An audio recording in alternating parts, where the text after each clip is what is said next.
Okay guys, we're working on the brakes on this Maxima. First three things we want to do is jack it up, put a wheel stand under it, and do the lug nuts. So let's get started. Okay, as you get down here, unloosen. Oh yeah. So I might have a problem with two now. Well, let me take y'all in a little closer. They did not snap off. But if you can see, it's this one here and it's that one there. See how they ate into them real bad? And I don't know what that is. That could be the people, you know, putting tires on or whatever. They get in a hurry, strip them out or whatever the case may be. So I'm gonna have to replace that stud and that stud right there. So I guess I end up showing you how to do that also. Okay, great. So basically, what you're gonna need right here, this is a 14 millimeter. It'll take this stud off right here, and it'll take your bottom.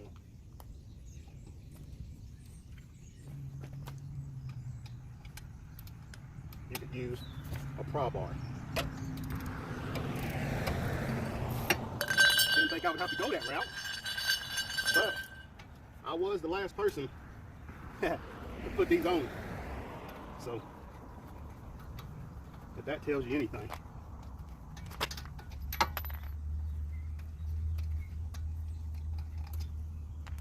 Then that should slide. That should slide right off. And here's your brakes. Which, my brakes don't look to be, I mean, they're worn. They don't look to be real bad, but I will go ahead and change them just because I'm in here and don't want to come back later. So let me do that. Now for brakes, that would be all we'd have to do. Get inside here and, you know, press this down all the way back in there, put the brakes in here, put the brakes in here, and then put this back on top of there, slide that in, put this screw in, put that screw in, and you're pretty much. Now let me tell you, before you push this in, open your hood up, and where your brake fluid goes, take that cap off. If you don't, like, this is probably, this video is going to be from, like, I guess 94 to maybe 2000 2001 Maxima. Now if you have ABS, do not push this in. You will have to get a bleeder, and then there's a bleeder valve right there. You'd have to get a bleeder for that. It's a little more complicated because you don't want to mess up your ABS brakes. But, you know, for older school, 98, well, 94 to like 2000, you know, this should work just fine. But now that I have to replace this stud and that stud, I have to go in here and I've got to remove those two bolts right there. It's got to come out. So this whole bracket right here will come off. Once I take out this bolt and this bolt, then this whole bracket will come off. So if you ever need to remove this bracket, it's not a big deal. Take them two bolts off. And if you ever need drums, take those two bolts off, get a rubber hammer like I have, and this should pop right off. All right, guys. Okay, like I was telling you, you have to get in here and take these off. Well, this right here, it actually takes a 3/4 to take these off. So, and that's just pretty simple, guys. I mean, it's just knowing is a little more than half the battle. Because once you know, you got it. Take that one off, and there's only two. So, take that top one off. Take this bottom one off. Like that. And this whole thing right here just comes off in your hands.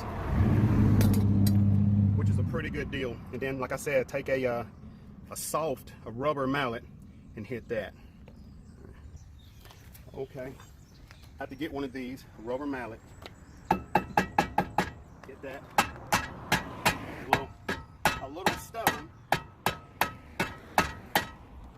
but that's what you gotta do. It might take me a minute. No matter what anybody tells you, to get that off, you do not have to mess with that. Leave that intact. Okay, Now, it might need to get a bigger one for those studs.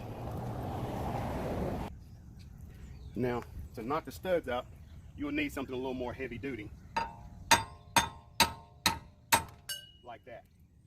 Now, there's a part where this has to be on this side, so these studs will come out. So I'll start it here, but it won't come all the way out that side because it needs to be over here so it can come out. So let me work on that. You have to twist this over to this side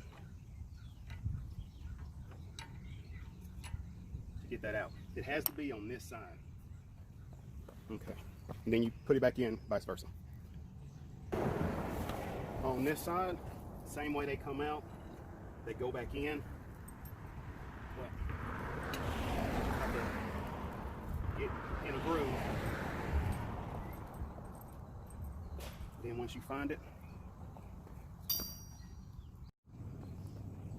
okay, now this is pretty important. Okay, this is my own little thing. If you know something better, let me know, and you know, maybe we'll go with that. Depends on what I think about it.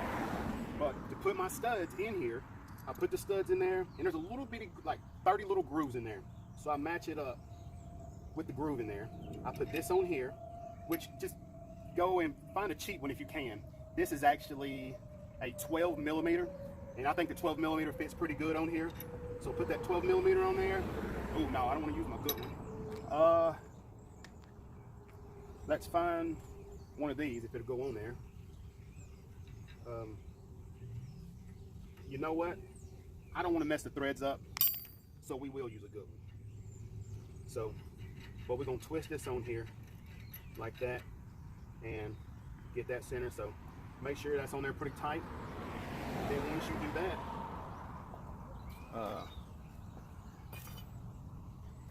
get this right here.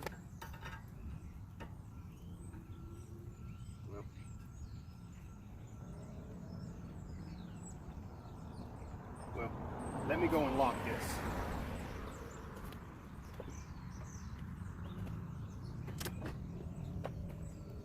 Okay, I had it out of park just to put the studs in, but now that the studs in, I can do whatever.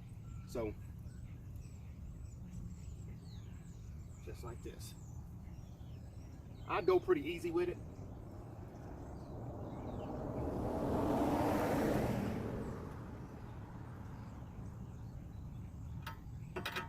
But just go easy with it and get it in there.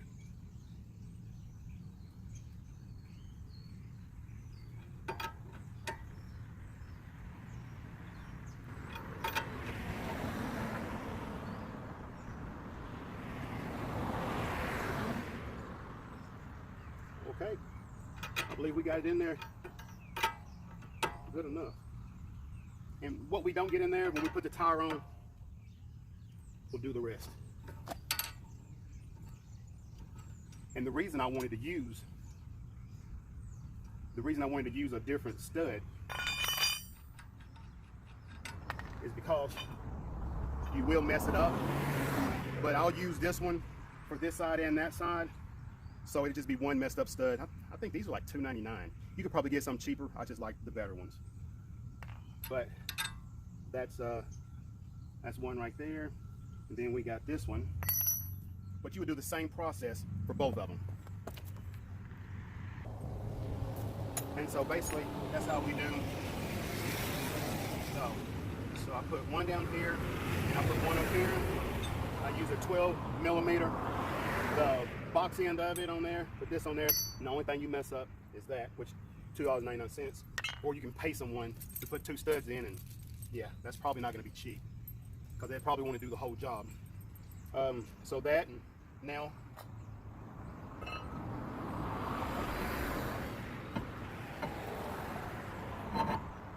put that back on, in which it's just on there floating. I mean, 5 studs, what hold that on is basically the wheel and 5 lug nuts. So don't worry about that. And then make sure you get this back on right. It goes like this. This is the back part. Well, no, it goes like this. This is still the back part, but I just had it backwards. So that'll go on like that, and then we'll work on that. Now, definitely, when you're putting things back together, especially if I have any, well, if you just need a little tension, a little strength, get your bar like this. Just give it a little, just a little push. You don't want to do too much, just probably a little more than your actual strength can do. So, a little dab would do it. But this takes it from probably 8 inches to about 24 or 5 inches, which gives you a lot of torsion on that. So it just gives you more power. That's all that does. Okay, now, with that being done, and the new studs are already in there, all I have to do is push that in, put the brakes on, and I'm done. So now, we just need to go under here and take your brake fluid cap off, put it somewhere. So when you pump that, your brake fluid will go back through the system, and it'll come back into the reservoir, and you take this off so it won't be any pressure against it. So hopefully when you do that, you won't need anybody else to pump your brakes or bleed them or anything like that, because it'll be the same amount of pressure in there. So that's what we're hoping. So what I've got here is I have a C-clamp, I have an old brake pad, and put the old brake pad on here, put the C-clamp on the old brake pad, and just twist it. And as you twist it, it's gonna feel pretty easy because all of the brake fluid is backing back up into the system. And as it's backing back up into the system, it's raising the fluid into the reservoir.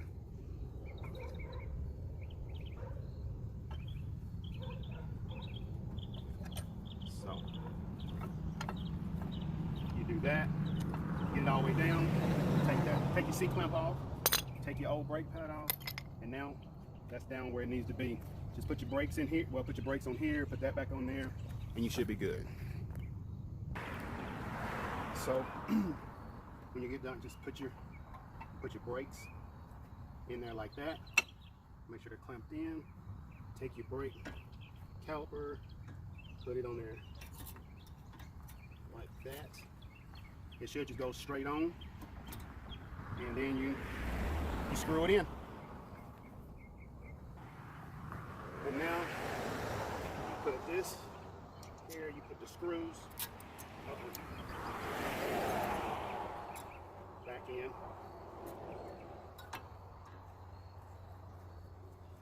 Like that. Well, you kind of get the gist now. Put this screw up top, then you got this screw right here that goes in the bottom that I have to get on the ground for. And then once you get the 2 studs in for your brake caliper, you get the 2 studs in for your bracket. You got this on. So now, where's my tire?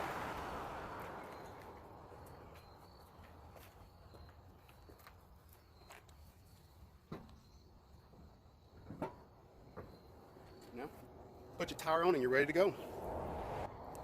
Well, guys, it looks like I probably should have done 3 studs instead of 2, because this one right here, if you can't twist this on at least a half or 3/4 of the way with your fingers, then there's probably something wrong with the stud.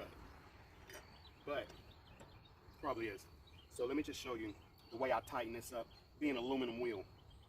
Well, this is probably a steel wheel, but if you have, just to be cautious, if you don't know if you have aluminum or steel wheels, go here. It's a zigzag pattern. Go down here, then go up here, do that. Then you would go here, but I don't have one there.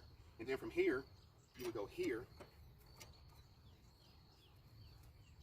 And then from here, once you think you got them pretty tight, go back up here You start there again, then go back down here until it gets, you know, pretty tight. Then go here. Then you would go here and then here. And once they're all pretty tight, then you would lower the wheel, go through the whole process again to tighten them even better. And all right, guys, get this, hit it here, hit it here, hit it here. Then if you've got one, hit this one, and then go here. So until they're tight. And then, hey guys, very important. When you get into the car and go to pull off, your brakes will go all the way to the floor.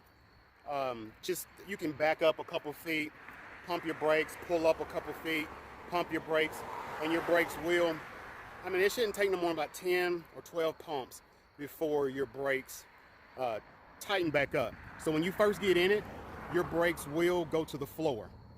But just pump them, you know, drive forward a little bit, pump them, maybe even back up a little bit, pump them. You could probably do it within a 10, 12-foot area. But after you pump them a couple times, they will come to full pressure. All right, guys, just thought I'd let you know. All right, bye. All right, guys, I really appreciate y'all watching, sharing all my videos and everything. If you made it this far, do me a favor, please, and like, share, and subscribe. All right, thank you. And do me a favor, be good to yourself, and please, be good to others.